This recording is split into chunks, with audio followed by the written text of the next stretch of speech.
네, 출애굽기는 40장에 이르는 큰 책입니다.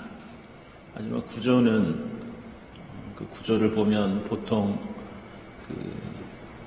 세 군데로 크게 나눌 수 있는데요. 장소에 따라서 나누면 간단하게 우리가 이해할 수 있습니다. 첫 번째는 이스라엘 백성들이 1장부터 13장 16절까지 이집트에서 겪었던 일이 나옵니다. 그리고 13장 17절부터 18장 27절까지는 광야에서 있었던 일이 나오고요.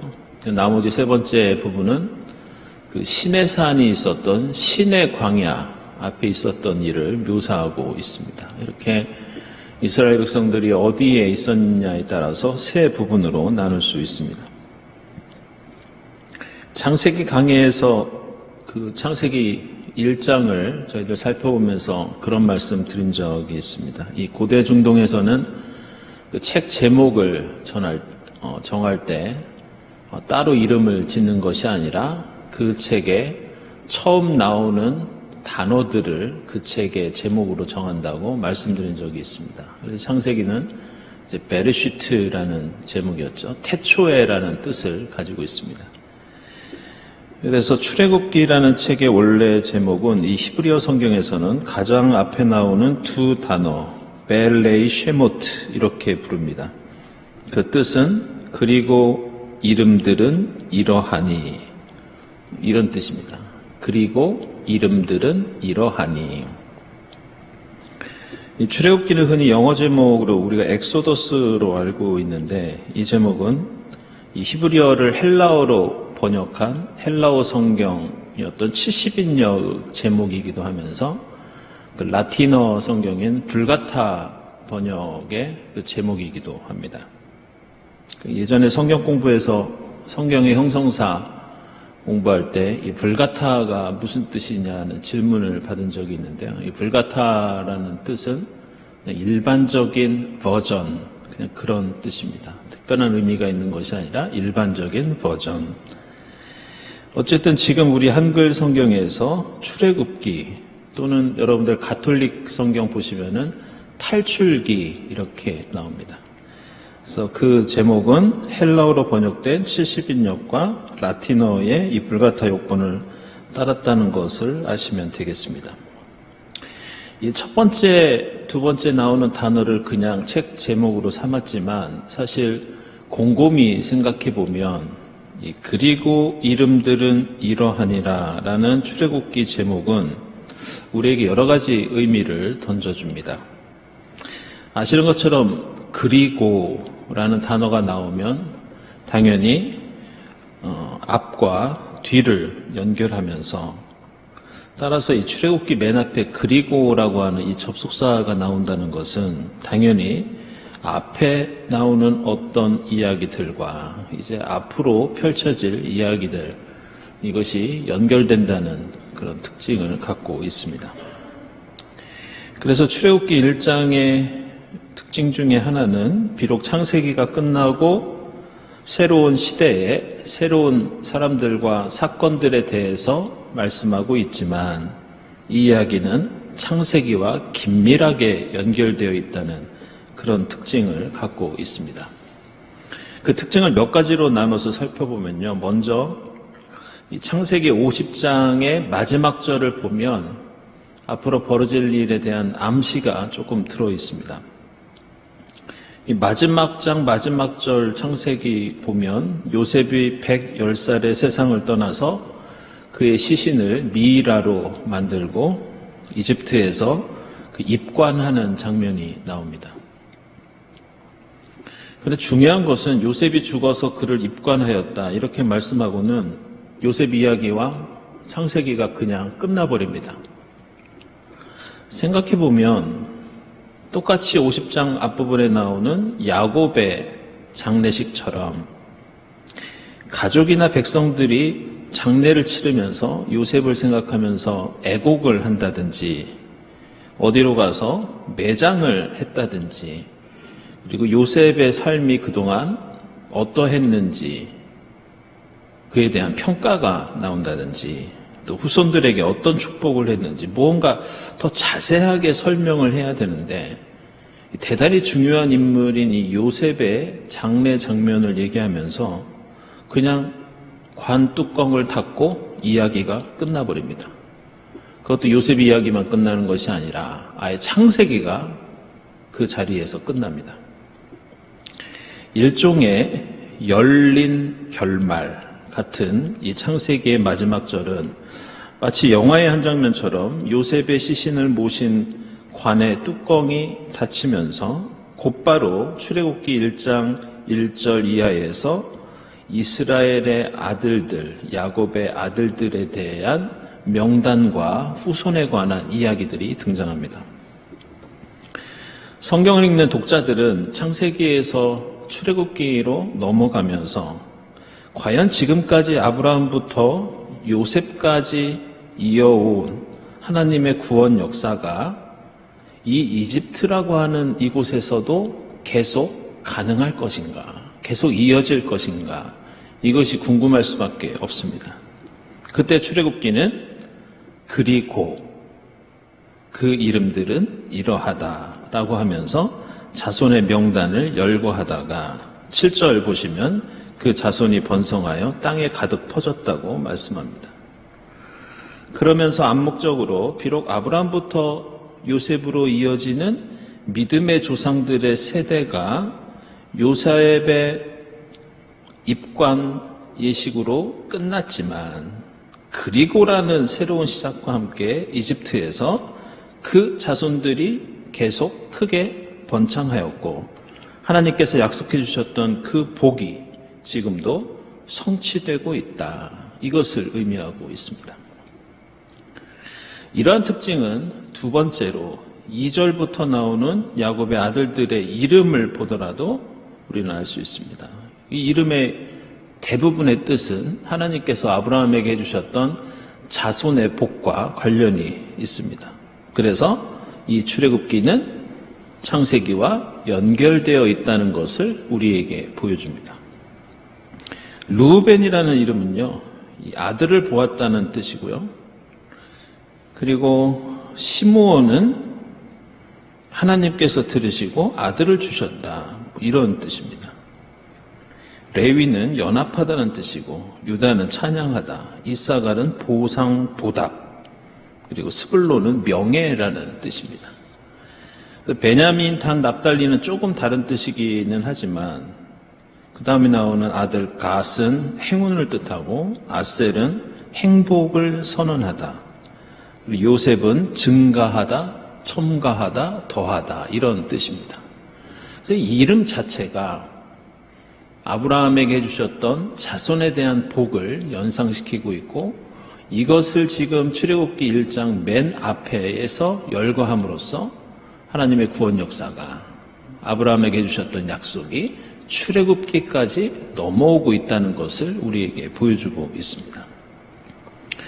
세 번째로 오늘 출애굽기 1장은 이러한 구원 역사의 연속성을 나타내기 위해서 출애굽기 1장 1절에 나오는 6개의 연속되는 히브리어 단어들이 똑같이 창세기 46장 8절에 나오는 6 단어들과 똑같습니다. 창세기 46장 8절에 보면 이집트로 내려간 이스라엘 사람들, 곧 야곱과 그의 자손들의 이름은 다음과 같다, 이렇게 나옵니다. 그런데 오늘 출애굽기 1장 1절을 보면 야곱과 함께 각각 자기 가족을 데리고 이집트로 내려간 이스라엘의 아들들의 이름은, 이게 우리말로는 조금 다르지만 히브리어로 보면은 같은 단어들 6개가 연속해서 나옵니다.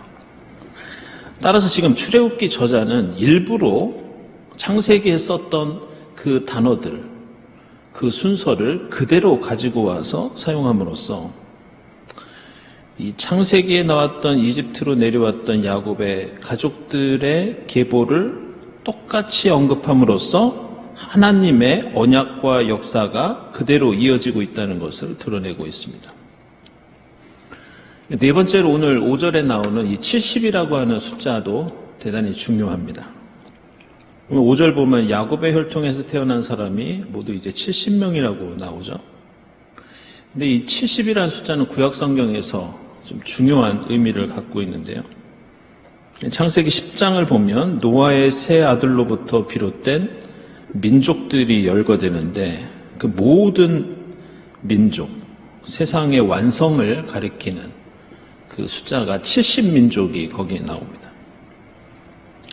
아브라함의 아버지 데라는 70에 아브라함을 낳았고 이집트 사람들은 야곱의 죽음을 70일 동안 애곡합니다. 민수기 33장 9절에서도 엘림의 종려나무가 70그루가 나오고요. 모세를 도왔던 장로들의 숫자도 70입니다. 그리고 사사기에 나오는 기드온과 아합의 아들들도 70으로 나오고 유다는 70년 동안 바벨론의 왕을 섬깁니다. 그리고 우리가 잘 알고 있는 것처럼 예수께서 얼마나 많은 철저한 용서를 해주어야 되느냐는 질문에 대해서 7번을 70번까지 용서하라고 가르치셨고, 또 누가복음서 10장에서는 예수께서 파송하셨던 제자들의 숫자가 70이라고 나옵니다. 그리고 조금 아까 그 출애굽기 제목을 말씀드리면서 이 70인역에 대해서 말씀드렸는데요. 원래 이 히브리어 성경을 헬라어로 번역한 학자들은 원래 70명이 넘습니다. 한 70여 명, 80명까지는 안 되고요. 그런데 70이라는 숫자가 중요하기 때문에 아예 그 번역 이름을 70인역 이렇게 정했습니다.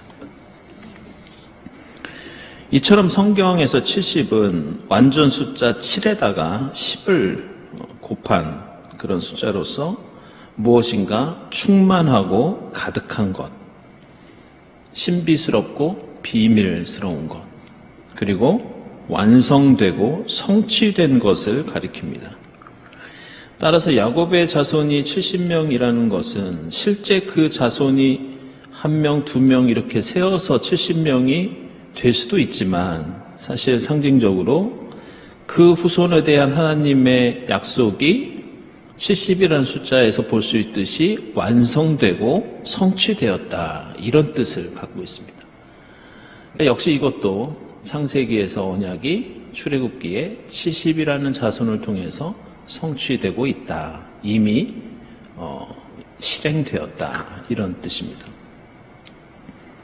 5번째로 7절에서 우리가 주목해야 하는 히브리어 동사가 하나 나오는데 그것이 이제 쉐라츠라고 하는 단어입니다.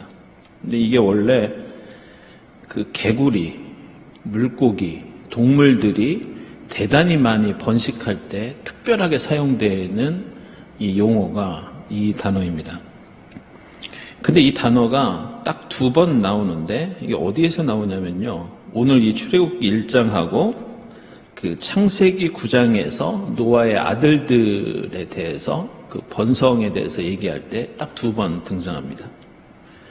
따라서 숫자가 엄청나게 증가했다는 것을 보여주는 이 장면에서도 이 출애굽기 기자는 일부러 이 특별한 단어를 구약 성경에 2번밖에 나오지 않는 단어를 씀으로써 창세기의 번성이 출애굽기에도 이어졌다, 이것을 표현하고 있습니다.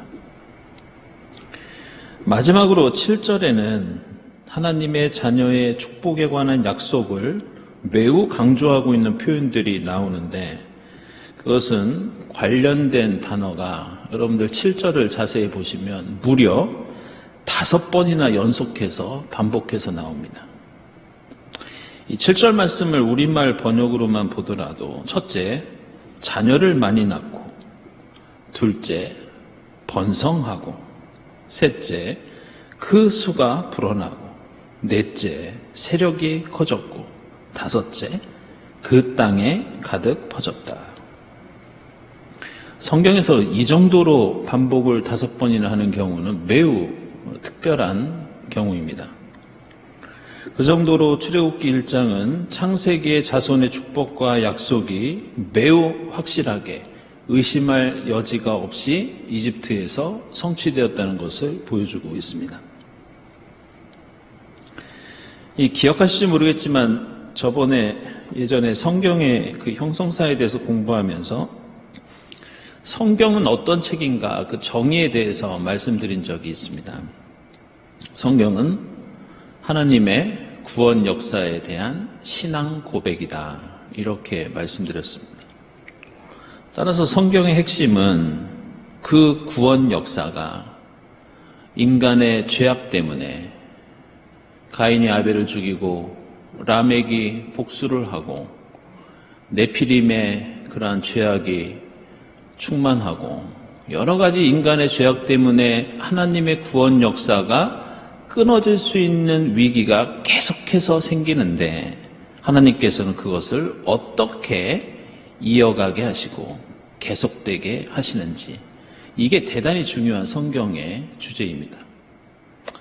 그런 의미에서 출애굽기 1장 1절부터 7절까지는 요셉이 죽고 오랜 세월이 지났지만 그 언약과 축복은 끊기지 않고 계속되고 있다. 이것이 오늘 출애굽기 1장의 앞부분이 가지고 있는 중요한 주제라고 하겠습니다.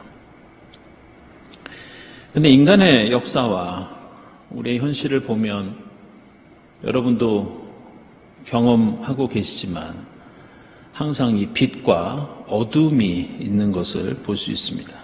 그리고 그것은 출애굽기 1장의 현실도 마찬가지입니다.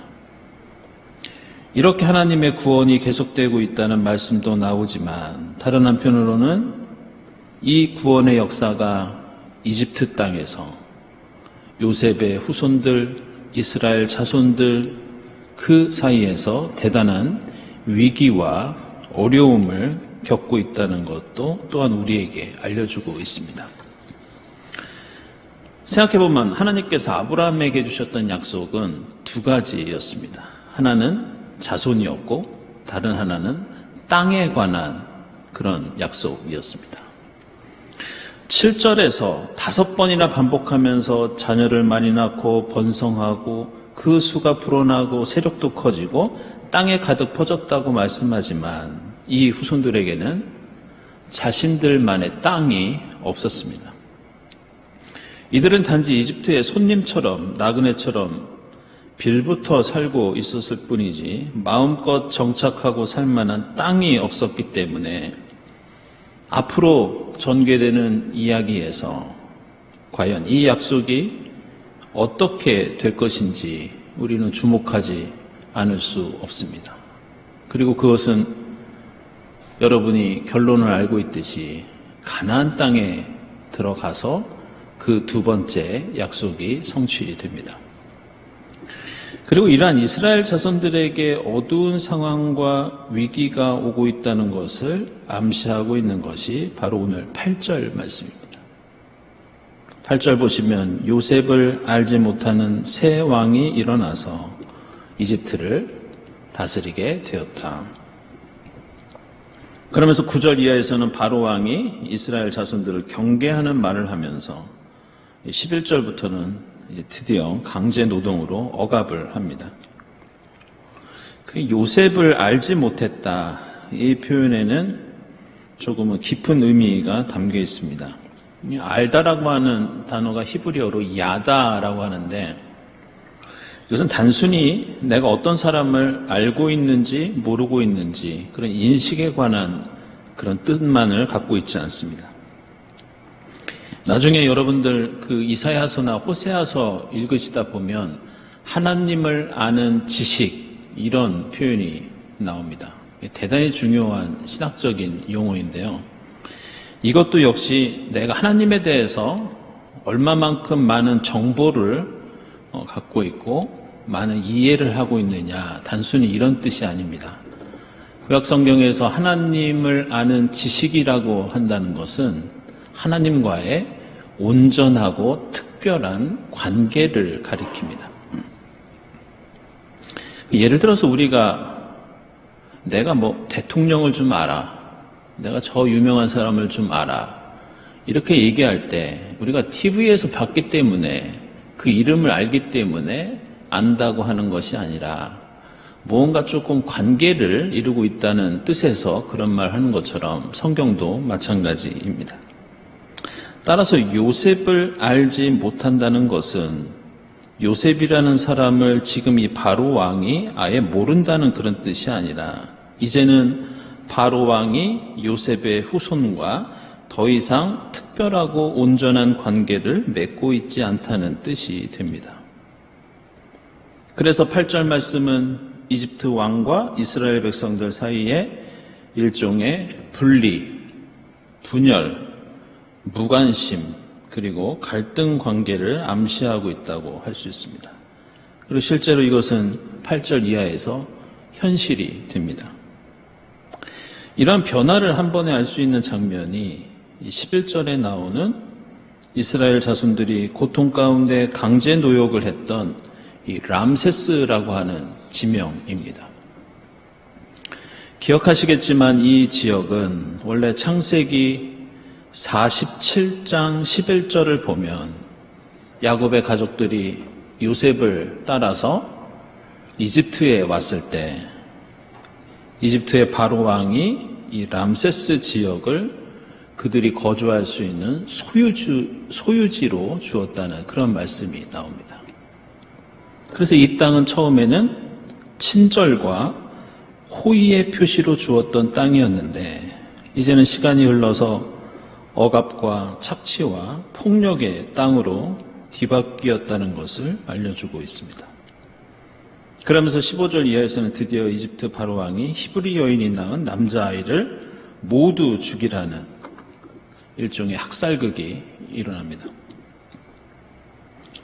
히브리 산파들의 활약이 등장하는데요. 이 산파에 대한 당시 고대 중동의 기록을 보면 산파의 역할은 아이를 낳을 때 탯줄을 자르고 또 물로 목욕을 시키고 또 기록을 보면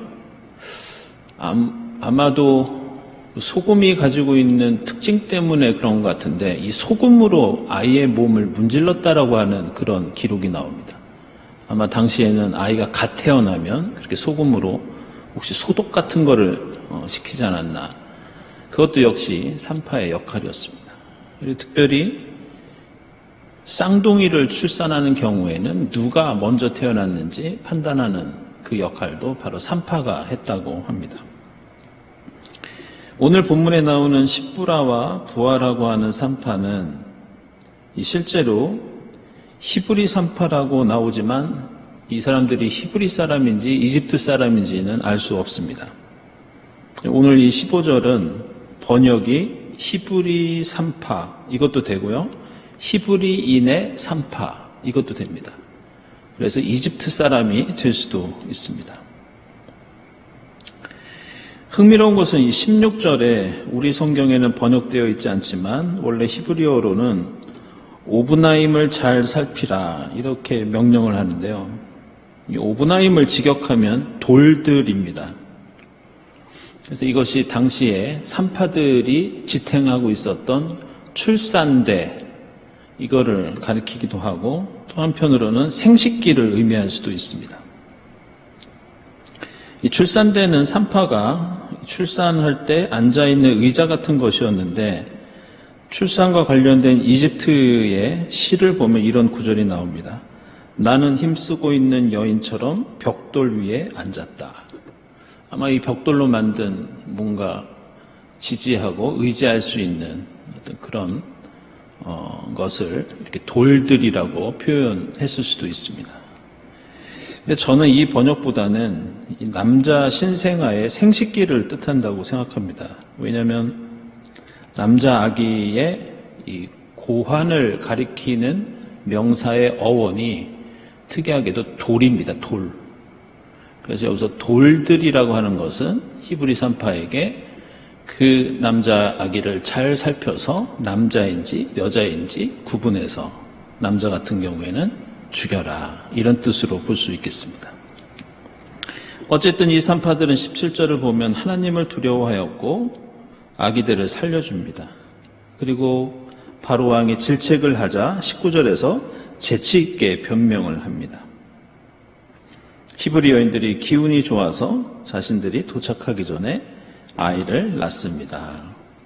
그러자 바로 왕은 재차 이번에는 남자아이 모두를 강물에 던져서라도 죽이라는 명령을 다시 내리면서 오늘 출애굽기 1장은 마무리가 됩니다. 오늘 이 출애굽기 1장에서 우리가 주목해야 할 것은 단연코 이 십부라와 부하라고 하는 이 산파들입니다. 인류의 역사를 보면 항상 힘 있는 권력자들의 이름이 그 역사에 기록이 됩니다. 그런 의미에서 오늘 출애굽기 1장에 십부라와 부하라고 하는 산파의 이름이 나오는 것은 매우 특별하고 매우 놀랄만한 일입니다. 사실 그들의 이름은 오늘 이야기에서 별로 중요하지 않습니다. 이름이 나올 것이 아니라 그저 산파들이 이런 일을 했다, 이렇게 얘기만 해도 충분합니다. 하지만 성경은 구체적으로 그들의 이름을 명시하고 있습니다. 우리가 주목할 것은 출애굽기에는 이집트의 왕 바로, 우리가 파라오라고 하는 이 왕이 110여 차례 언급이 됩니다. 그런데 단 한 번도 그 파라오가 어떤 이름을 가진 왕이었는지 소개하고 있지 않습니다. 출애굽기의 배경이 기원전 13세기인데 그렇다면 이때 바로 왕은 누구냐? 역사상 가장 위대했던 파라오 람세스 2세입니다. 람세스 2세는 이집트의 행정 수도를 나일강 하류로 옮겼고, 그리고 대규모 건축 사업을 벌였고, 피라미드와 궁전과 엄청난 그런 공사를 벌이고 대단한 업적을 남겼던 그런 왕이었습니다. 그런데 성경은 그 위대했던 람세스 2세의 이름을 밝히지 않고 그저 바로라는 호칭으로만 소개합니다. 그러면서 보잘것없는 산파들의 이름은 구체적으로 우리에게 알려주고 있습니다. 우리의 상식으로는 이해할 수 없는 일이지만, 세상의 기준으로 보더라도 말도 안 되는 일이지만, 우리는 이 장면을 보면서 하나님의 구원 역사, 하나님의 말씀이 어떤 가치관과 기준을 갖고 있는지 알 수 있습니다. 오늘 출애굽기 1장 앞부분은 말씀드린 것처럼 생육하고 번성하는 하나님의 백성의 역사가 이집트에서도 계속되었다는 것을 알려줍니다.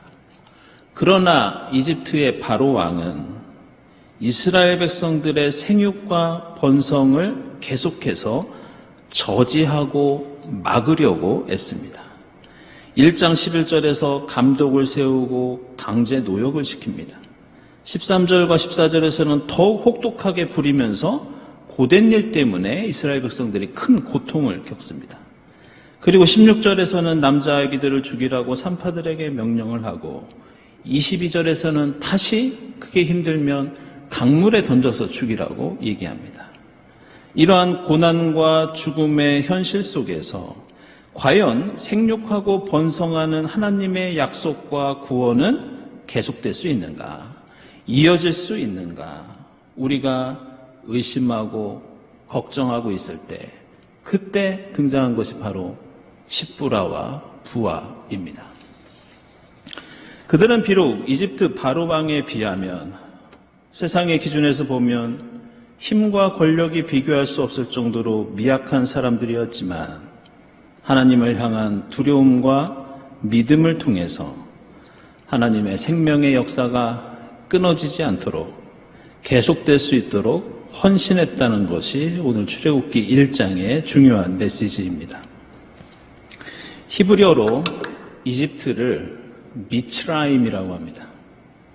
이 말의 어근은 차라르라고 하는데 그 의미가 억압, 괴로움, 환난이라는 뜻을 갖고 있습니다. 이 억압과 고통과 환난에 이집트 땅에서 과연 하나님의 백성들은 잘 견디고 이겨낼 수 있었는가?